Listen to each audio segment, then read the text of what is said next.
오병이어의 기적, 이것은 원래 제자가 그 필요를 제시했고 그리고 이 일을 제자들에게 시키신 일입니다.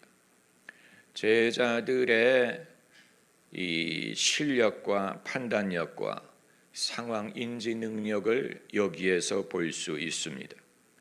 예수께서는 그들을 목자 없는 양처럼 치긴히 여기셨다고 했지만 그들이 이제 해가 지고 길이 먼데 만약에 이들을 내버려 두면 허기가 질 것이다 라는 문제를 파악한 사람들이 제자들이에요. 그리고 너희가 먹을 것을 주라고 하셨을 때 이들이 조금씩 먹더라도 200데나리온의 비용이 필요합니다 라고 말한 것도 제자들입니다. 이들은 문제가 발생하는 것을 인식할 수 있었고 이 문제를 해결하려면 얼마만큼의 비용이 발생한다는 것을 알고 있었어요.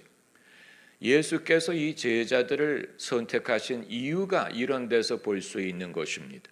이들이 그냥 주먹구구식으로 믿음만을 가지고 하나님의 능력만을 의지하고 상황을 인식하지 못하고 문제를 파악하지 못하고 이 문제를 해결하려면 이런 정도의 도움이 필요하다는 것을 모르는 사람들이 아니었으나 그러나 그것만 가지고는 이 문제를 해결하지 못했어요.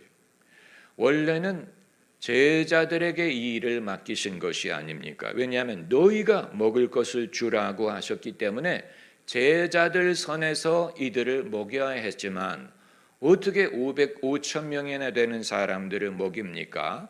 결국은 주님이 당신의 능력으로 이적으로 이들을 먹이신 것이지만 그러나 오늘 본문 말씀을 자세히 읽어보면 예수님이 하신 일은 축사하시고 그것을 떼어 제자들에게 준 것뿐이고 그것을 사람들에게 나눠준 일은 제자들이 한 것이기 때문에 기적은 어느 선에서 발생했느냐? 제자들이 나눠주는 과정에서 발생한 것입니다. 예수님이 하신 것은 축사하시고 제자들에게 떡을 떼어 준 것뿐인데 제자들이 두루 다니면서 사람들에게 나눠주는 과정에서 이 떡이 줄어들지를 않고 배불리 먹을 때까지 풍성해지는 이적이 발생을 한 것을 보면 결국은 예수님의 말씀대로 제자들이 그들을 먹인 것입니다. 그런데 여기에서 이제 우리가 생각할 것은 원래 예수님이 이들을 먹인다고 약속하신 건 아니에요. 먹이면 좋지만 안 먹어도 되는 일이에요. 왜냐하면 예수님이 안 먹이신다고 이들이 굶어 죽을 것이 아니고 각자 자기 집으로 돌아가면 되는 일입니다. 그렇기 때문에 먹인 것은 귀한 것이지만 반드시 먹였어야 했던 것은 아니고 그리고 애초부터 먹일 것이라고 약속을 하신 것도 아니고 그리고 이런 기적이 여러 번 되풀이해서 일어난 것이 아니고 마태복음을 볼 것 같으면 비슷한 일이 2번 일어나고 더 이상 없었던 것을 보면 이것은 제한된 것이고 이례적인 것이고 주님이 애초부터 약속하신 것도 아니로되 그럼에도 불구하고 사역을 하는 중에 유익하고 필요했기 때문에 이 일이 일어난 것입니다. 마치 오늘날 교회에서 성도들에게 식사를 대접하는 것과 같아요.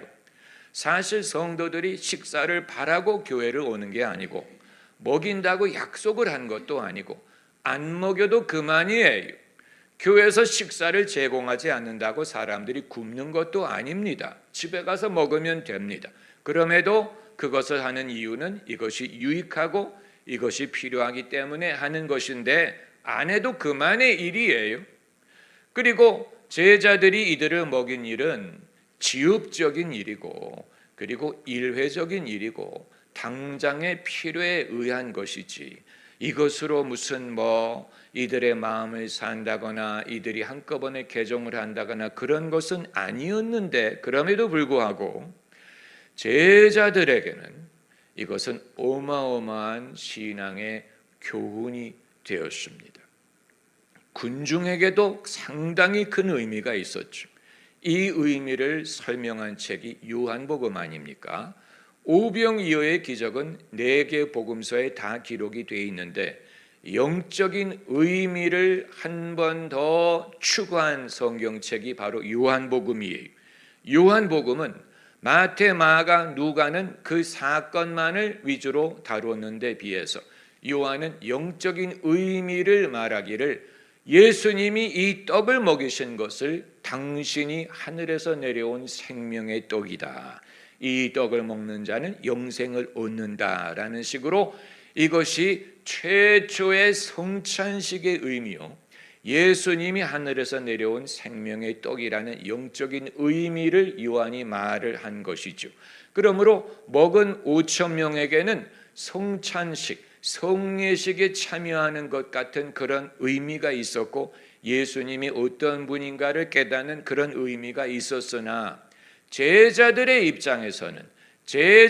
입장에서는 이것은 지엽적인 일이고 당장의 필요를 채운 것이지 안 해도 그만이고 그리고 원래 먹이겠다고 온 것도 아닌데 그러면 제자들에게는 이것이 어떤 의미가 있었을까? 상당한 신앙의 교훈의 의미가 있었던 것입니다. 그건 뭐냐면 이것이 너희 눈에는 작게 보이고 안 해도 되는 일로 보이고 지엽적인 일로 보일지라도 이런 일을 할 때 하나님의 도움을 경험을 해봤기 때문에 너희가 이 일에 경험을 한 이 믿음의 경험이 앞으로 어떤 일을 하든지 동일한 원리가 적용된다라는 교훈이 된 것입니다. 그러니까 그 경우는 다르고 종류는 달라요.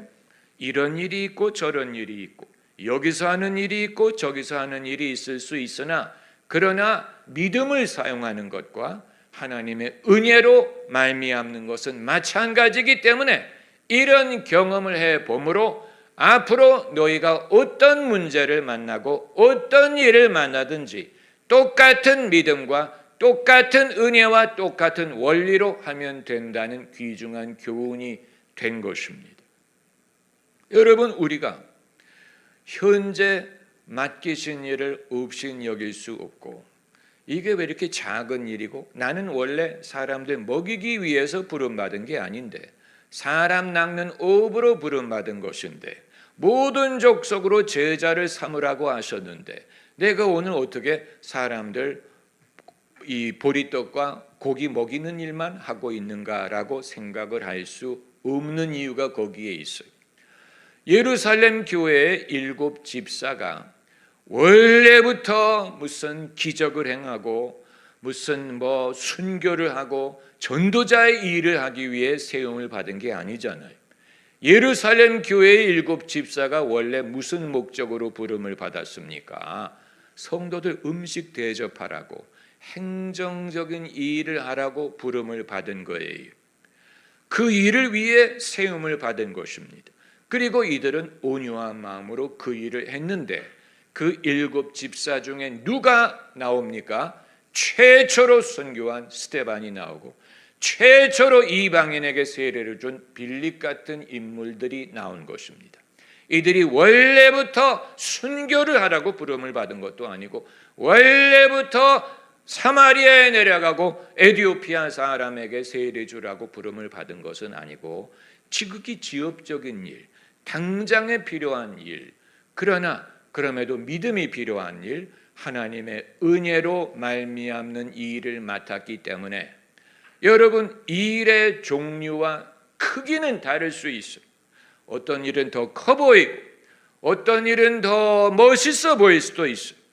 어떤 일은 더 작아 보일 수도 있고 그러나 그럼에도 불구하고 크기와 종류는 다르지만 그럼에도 믿음이 필요하다는 사실과 하나님의 은혜로 말미암다는 것은 똑같습니다.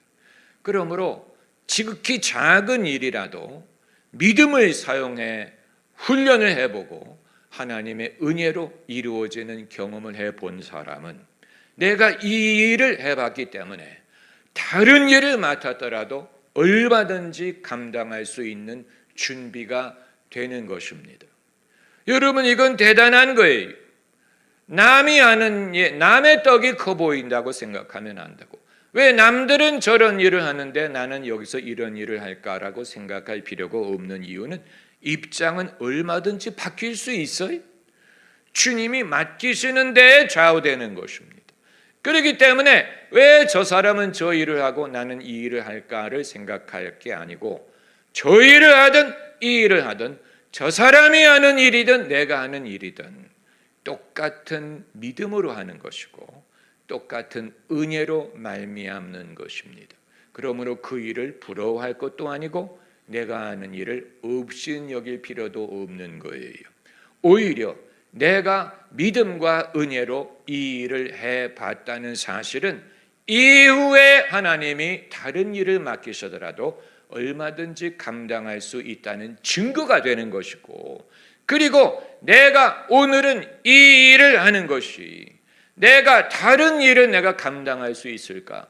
그런 일을 만날 때 어렵지 않을까? 특별한 능력이 필요하지 않을까라고 생각할 필요가 없는 것은 이 일을 지금 하고 있는 일을 할 때 이미 내가 믿음을 사용하는 법을 배웠고 하나님의 은혜를 경험해 봤기 때문에 종류와 스케일은 다를 수 있지만 똑같은 방법으로 이룰 수 있다는 증거가 됩니다. 할렐루야.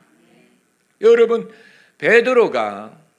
베드로라는 인물을 통하여 모든 사람들이 겪을 수 있는 여러 가지 우여곡절과 변화무쌍한 상태를 간접적으로 우리에게 보여준 것이 아닙니까? 베드로라는 인물 스터디를 통하여 다른 제자에 대해서는 그렇게 다양한 케이스를 말한 것 같지 않은데 베드로에게는 별의별 사건을 성경이 기록을 해서 물 위를 걷다가 빠질 뻔한 것이라든가 예수님을 메시아로 고백을 했다가 십자가를 만류를 한 것이라든가 예수님을 3번 모른다고 부인을 한 것이라든가 부활하신 후에 다시 고기잡이로 돌아갔다가 부름을 받으신 것이라든가 여러 가지 우여곡절이 베드로에게만 있었던 게 아니에요.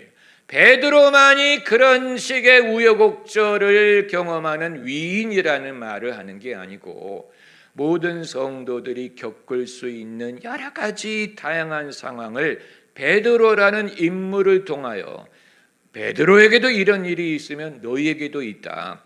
이런 일에 하나님이 이렇게 말씀하셨다면 너희에게도 이런 말씀을 하실 것이다.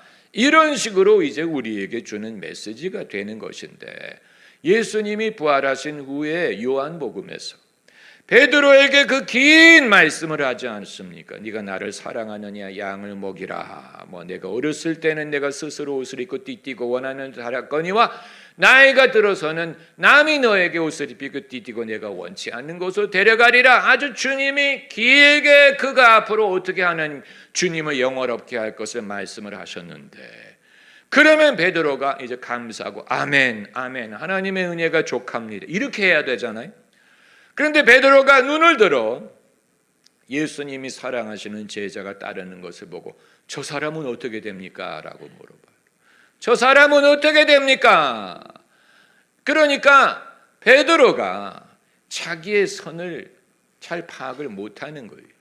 내가 이것으로 족하고 감사합니다. 할렐루야. 내 모든 의문에 답을 얻었습니다. 이렇게 해야 되는데 이제 다른 사람의 몫에 대하여 다른 사람의 역할에 대하여 그 사람의 운명에 대해서 오지랖이 넓었던 거예요. 그래서 저 사람은 어떻게 됩니까? 여기에 예수님이 아주 뭐라 그럴까 직설적으로 말씀하셨잖아요. 내가 다시 올 때까지 그가 머물게 하더라도 너와 무슨 상관이냐? 너는 나를 따르라. 그러니까 베드로가 자기에게 주신 몫이 얼마나 큽니까? 내 양을 먹이라 3번이나 말씀을 하시고 장차 어떻게 주님을 영원롭게 할 것까지 말씀을 하셨는데 여기에 나의 사명이 있고 내 인생의 갈 길이 여기에 있어 얼마나 감사해 할렐루야 이렇게 하지 못하고 저 사람에 대해서까지 관심을 저 사람은 어떻게 됩니까? 저 사람에게는 어떤 길을 예비하셨을까요?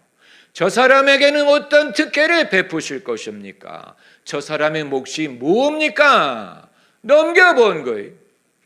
여기에서 주님이 직설적으로 대답하셔요. 내가 다시 올 때까지 그 사람이 살든 죽든 너와 무슨 상관이야? 너는 이 일만 해. 내가 너에게 보여준 그 길로 따라가면 돼. 여러분, 이게 별것 아닌 것 같아 보이지만 베드로도 그런 유혹을 받았다는 사실은 모든 사람이 그럴 수 있다는 가능성을 보여주는 것이고, 거기에 주시는 주님의 답변도 마찬가지라는 얘기예요. 할렐루야.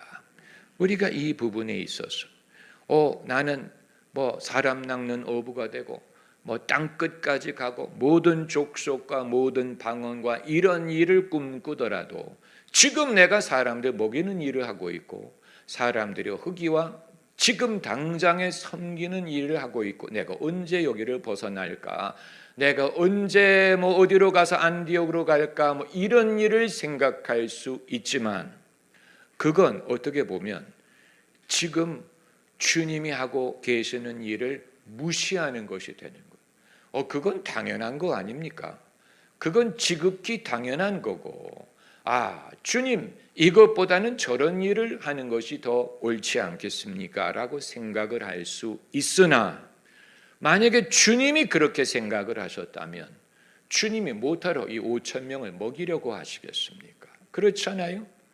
먹이겠다고 약속을 하신 것도 아니고 안 먹이신다고 굶어 죽는 것도 아니고 정말로 배고플 것 같으면 집으로 돌려보내면 되는 일이었으나, 그러나 주님께서는 측은히 여기시고 제자들에게 그 일을 맡기신 거예요. 예수님이 먼저 당신이 하겠다고 하신 게 아니고 제자들이 문제를 지적했잖아요. 이들을 먹여야 되는데 이들이 지금 해는 지고 집을 멀고 이들이 어디에 가서 떡을 사 먹겠습니까? 그러니까 주님이 뭐라고 말씀하셨냐면 너희가 먹을 것을 줘라. 제자들이 이 일을 예수님께 제시한 거였어요. 원래 제자들의 머리에서 나온 거예요. 그리고 제자들에게 맡기신 일이에요. 그리고 제자들이 이들을 먹이려면 200데나리온이의 돈이 필요합니다. 한 데나리온은 그때 장정한 사람의 일삭, 하루 받는 임금을 한 데나리온이라고 한 200데나리온이라면 37이 21, 7개월분의 상여와 같은 7개월분, 그래 몇 천만 원, 1,000만 원이 넘어갑니다. 그렇죠. 7개월분이라고 하면. 그러니까 제자들이 문제를 파악을 했고 이 문제를 파악하기 위해서는 적어도 이런 정도의 비용이 필요하다는 것을 파악할 수 있는 능력이 있었던 거예요. 막무가내로 기적을 바란 사람들이 아니고 문제를 파악할 수 있는 능력이 있어. 이들이 내버려두면 배가 고파서 기절할 거예요. 이들을 어떻게 집으로 돌려보낼 것입니까? 문제를 파악을 한 거예요. 상황을 인식한 거예요. 여러분, 하나님의 일을 하기 위해서도 그렇고 어떤 일을 하기 위해서도 지금 상황이 어떻고 어떤 가능성, 어떤 문제가 가능하다는 사실을 파악할 수 있어야 되죠. 그렇지 않습니까?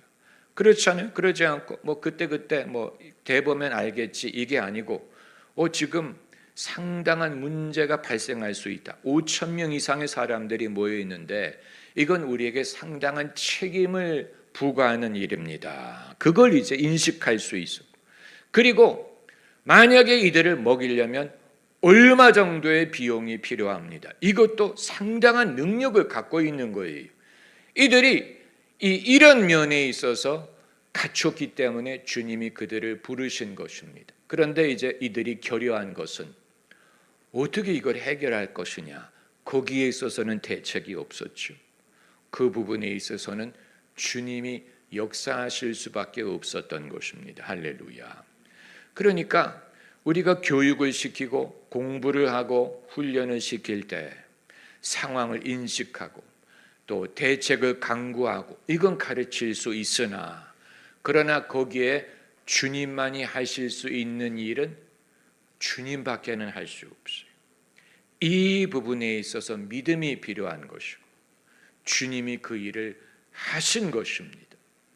그런데 이제 많은 사람들이 이 구절을 가지고 흔히 하는 말이 가진 것을 사용을 하신다. 하나님께 드린 것을 사용을 하신다. 그래서 여기에 오병이어를 가지고 주님이 이 일을 행하신 일인데 기적을 누가 경험을 했을까?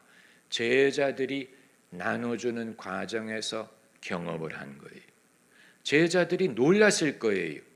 실제로 이 장면을 그린 성화가 있는데 제자들이 광주리에 떡과 생선을 놓고 사람들을 나눠주면서 눈이 휘둥그레지는 그런 걸 그렸어요. 누구의 눈이 휘둥그레지느냐? 먹는 사람의 눈이 아니고 나눠주는 제자의 눈이 휘둥그레진 장면을 그렸어요. 당연히 그렇죠. 왜냐하면 기적을 경험하고 있는 거예요. 나눠주는 과정에서. 주님이 떡을 떼실 때는 오병이어였을 거예요. 그런데 광주리에 담아서 나눠주는 과정에서 주고 줘도 떨어지지 않는 것을 군중은 잘 몰랐을 거예요. 먹는 사람의 입장에서는 몰라요. 나눠주는 입장에서 그것을 아는 거예요. 섬김을 받는 사람은 그게 얼마나 놀라운 건지 잘 몰라요. 섬기는 사람이 그것을 경험하는 것입니다. 주는 자가 받는 자보다 복되도다라고 말씀하신 이유 중에 하나는 주는 과정에서 하나님의 은혜를 경험하는 거예요. 주는 과정에서 하나님의 긍휼을 경험하는 것입니다. 할렐루야. 병이 낫는 사람도 놀라지만 병을 고치도록 쓰임받는 사람은 더 놀라운 거예요. 내가 누구라고, 내가 무엇라고, 어떻게 하나님이 나를 통해 누구를, 그러나 하나님이 하시네. 뭔가 역사가 일어나네. 하나님의 능력이 나를 통해 흘러가네. 뭔가 기적이 일어나네. 놀라운 일이 벌어지네. 섬기는 과정에 그걸 경험하는 놀라운 일이 벌어진다는 것은 받는 사람의 입장에서만 있는 게 아니고 그것을 주는 사람이 더 크게 경험하는. 왜냐하면 이게 나의 미천에서 비롯되는 게 아니라는 것을 알기 때문에. 내가 원래 받은 것은 적은 것 같았는데 주고 줘도 떨어지지 않는 것을 섬기는 사람이 경험을 하는 거예요. 할렐루야. 그러므로 내가 믿음이든 영성이든 내 안에 성령의 능력이든 은사가 떨어지지 않기를 바라는 사람은 늘 주는 일을 지속하면 돼요. 주는 일을 지속하는 한 이게 떨어지지를 않는 거예요. 적게 가진 것 같은데 그것을 주기 시작하니까 떨어지지 않는 거예요. 언제까지? 사람들이 배불리 먹을 때까지. 할렐루야. 여러분, 우리가 대접을 받을 때 배불리 먹어도 되는 이유가 여기 있어요. 누가 음식을 대접할 때 조금 먹고 더 요구하는 건 이건 정말 창피한 일이야, 계면적인 일이야 라고 할 수 없는 이유는 오늘 본문을 보면 다 배부르게 먹었다. 다 배부르게 먹었다. 하나님의 은혜가 여기 있는 것이 아닙니까? 할렐루야. 우리가 얼마만큼을 기대할 수 있습니까? 배부를 때까지 채워주실 것을 기대할 수 있어요. 할렐루야. 내가 장수함으로 저를 만족해 하리라. 만족할 때까지 살게 하실 줄을 우리가 믿는 거예요. 할렐루야. 내가 조금만 더 주님 아직 내가 못 이뤘는데 내가 정말 아쉬운데 이렇게 하는 게 아니고 장수함으로 저를 만족해 하리라. 시편 91편에 있는 말씀. 장수함으로 저를 만족해 하리라. 언제까지 우리를 살게 하실 것이냐? 만족할 때까지. 할렐루야. 우리가 믿음으로 이것을 기도하기를 바라는. 아버지 언제 부르실지 내가 알 수 없지만 장수함으로 만족해 하신다고 하셨으니 내가 족할 때까지 하나님 내가 정말로 족합니다 라고 고백할 수 있을 때까지 나를 이곳에 머물게 하실 줄 내가 믿습니다.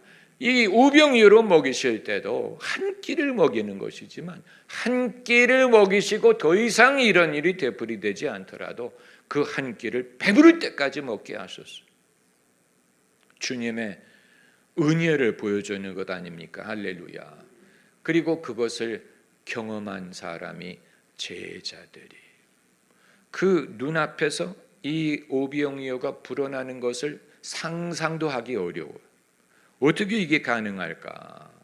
광주리가 있었다고 했는데 12광주리였다고 하잖아요. 제자가 한 명씩 한 명당 한 개 바구니를 사용했다는 얘기인데 주님이 나눠주신 떡과 생선을 나눠주기 위해서 바구니가 필요했을 게 아니에요.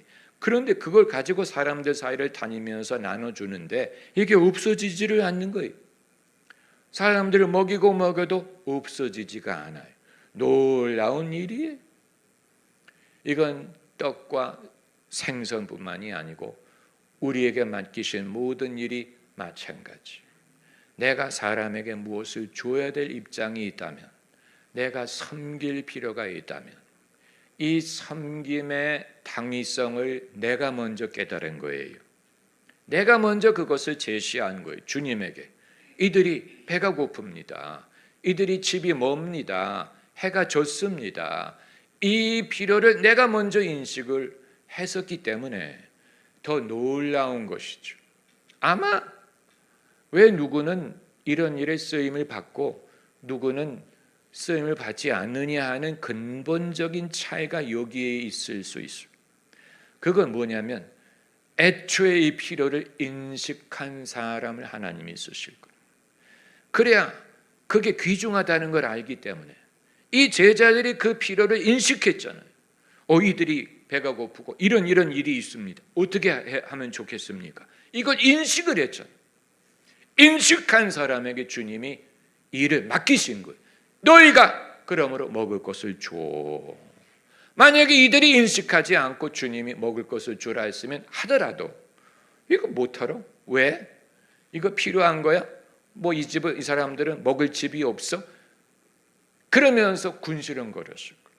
왜 내가 이 일을 해야 될까? 왜 주님이 나에게 이런 일을 시킬까? 내가 원래 이런 일을 위해 부름을 받았다는 얘기일까? 하면서도 군시렁거렸어요. 그러나 원래 이 문제 인식을 제자가 했기 때문에 제자들이 먼저 긍휼히 여겼던 상황을 파악을 했던 거예요. 사람에 대한 긍휼함을 느꼈던 거예요. 이들이 배가 고프고 집이 멀고 그냥 집에 가라고 하면 이들이 졸도할 수도 있어요. 이걸 먼저 이들이 느꼈어요. 그리고 예수님께 말씀을 드린 거예요. 할렐루야. 느끼기만 한 게 아니고 주님에게 그것을 제안을 했어요. 아마 느끼는 사람은 세상에 많을 거예요. 그러나 주님께 그것을 말하지 않는 사람이 대부분이에요. 그냥 뭐 내가 오지랖이 넓은가? 내가 말한다고 뭐가 달라질까? 주님에게 그 말을 안 하는 차이점이 있다면 여기에 있을 거예요. 왜 제가 유럽 선교에 대해서 책까지 씁니까? 오지랖이 넓어도 그렇게 넓을 수가 없죠. 그러나 저는 인식을 하고 주님과 의논한 거예요. 주님 어떻게 하면 좋겠습니까? 이거 어떻게 하면 앞으로 어떤 일이 일어나야 되겠습니까? 우리가 가만히 있을 수 없지 않습니까? 그러니까 인식하는 사람들은 많아요. 뭐 무슬람의 문제든 무슨 뭐 유럽 문화의 뭐 멸망이든 몰락이든 뭐 해가 지는 문제든 이제 이들이 먹을 것이 떨어진다는 뭐 여러 가지 생각은 하지. 그러나 주님에게 그것을 주님 이들이 내버려 두면 이들이 졸도하겠습니다. 주님에게 말씀을 드리잖아요. 그렇기 때문에 주님이 이들에게 너희가 먹을 것을 주라고 일을 맡기신 거예요. 그것만 해도 대단한데 그들이 할 수 있는 일은 200데나리온은 필요하겠는데요. 그거 이외에는 뭐를 하겠습니까? 뭐 어떻게 하겠어요? 그 해결책은 주님에게서 나오는 것이죠. 주님이 너희에게 얼마가 있느냐, 떡이 얼마가 있느냐, 내게로 가져와라. 주님이 그것을 가지고 축사하시고 부족하다고 말씀하지 않았어요. 야, 오병이어가지고 뭘 할 거야? 주님은 불평하지 않아요. 주님은 한 번도 불평하신 적이 없어. 할렐루야. 주님이 사람의 부족함이든 인간의 현실의 부족함이든 궁핍함에 대해서 주님이 한 번도 불평하신 적이 이거 가지고 뭘 하라는 얘기야.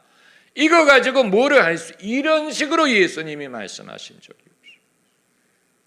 예수님이 우리와 다른 아주 현저한 부분이 예수님은 사람들의 숫자라든가 그들의 한계라든가 이런 거 가지고 이거 가지고 내가 뭐를 할 수 있어라고 말씀하신 적이 없고, 그것이 오병이어든 무슨 무리를 걷다가 빠지는 사람이든 어떤 한계를 가진 사람이라도 주님은 당신이 가진 것을 가지고 믿음으로 이적을 행하시고 그것으로 문제를 해결하셨어요.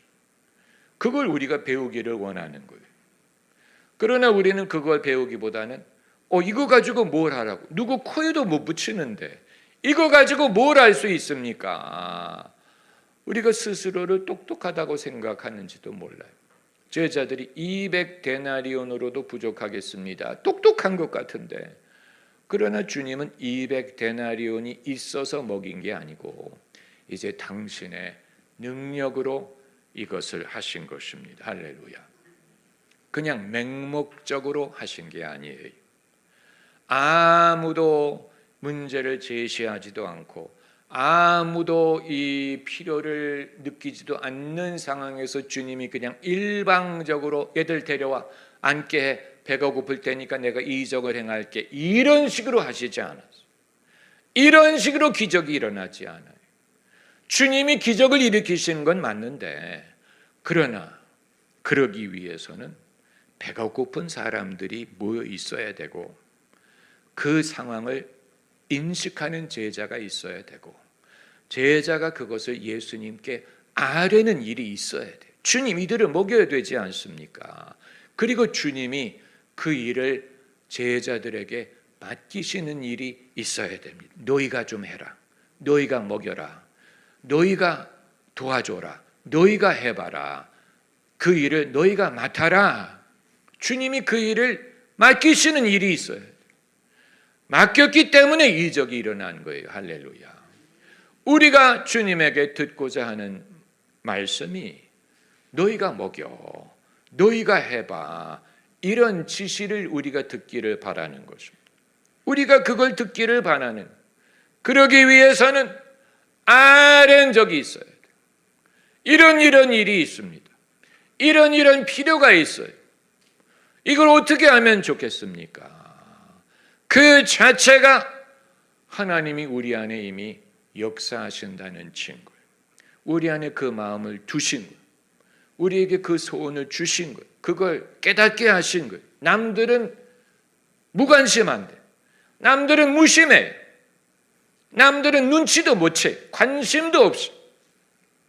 그러나 쓰임받을 사람들은 그걸 깨닫는 거예요. 이런 일이 발생을 할 텐데, 이제 조금만 있으면 이런 일이 발생을 할 텐데, 그리고 주님께 아뢰는, 주님 어떻게 하면 좋겠어요? 주님 어떻게 하시겠습니까? 할렐루야. 여러분, 그게 기도예요. 우리가 그런 식의 기도를 하기를 바라는, 우리의 기도가 그냥 무턱대고 조르는 것이 아니고, 주님 이런 일이 발생을 할 텐데, 이제 조금 있으면 다 줄이게 될 텐데, 그러면 이 문제가 이제 우리가 떠맡게 되는 것인데 주님은 이걸 어떻게 해결하시겠습니까? 이 제자의 훈련이 여기에 있었던 거예요. 할렐루야. 제자 훈련이라는 것을 지금까지 우리가 두 단계로 이해를 했는데, 첫째는 교재를 같이 공부하는 제자 훈련이 있었죠. 대한민국의 교회가 제자 훈련을 시도하면서 제일 먼저 한 것이 2-7 시리즈라든가 무슨 여러 교재를 가지고 같이 공부를 하는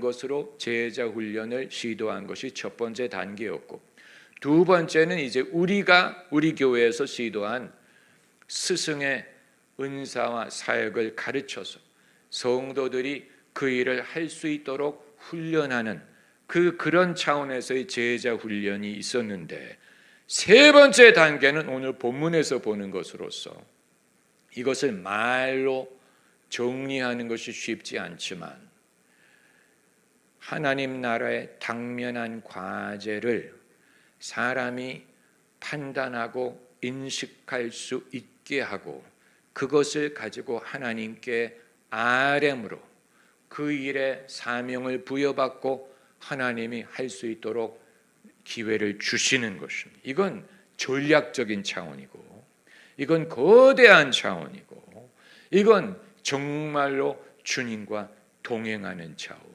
주님과 동역하는 차원, 주님과 하나님 나라의 일에 대하여 의논할 수 있는 단계가 되는 거예요. 이건 대단한 거예요. 사람 먹이는 것에서 시작했기 때문에 무시할 수 없어요. 사람 먹이는 일에서 시작을 했다면 이후에 5대양 6대주를 다니며 모든 민족에게 복음을 전하는 일에도 동일한 일이 적용될 수 있기 때문에 이걸 알 수 있는 사람은 그것도 알 수 있을 거예요. 그러나 이 경험을 통해 제자들이 경험한 것은 주님이 제시하지 않고 이들이 인식한 문제에 대하여 주님께 여쭙고 주님이 거기에 대해서 일을 맡기시고 그리고 그 일을 할 수 있는 능력을 부여하셔서 제자들이 그 일을 하는 과정에서 주님의 능력이 나타나는 것을 경험하는 것입니다. 이건 진짜 제자 훈련. 이건 정말로 제자 훈련. 주님과 동행하는 제자 훈련이요, 경험이에요.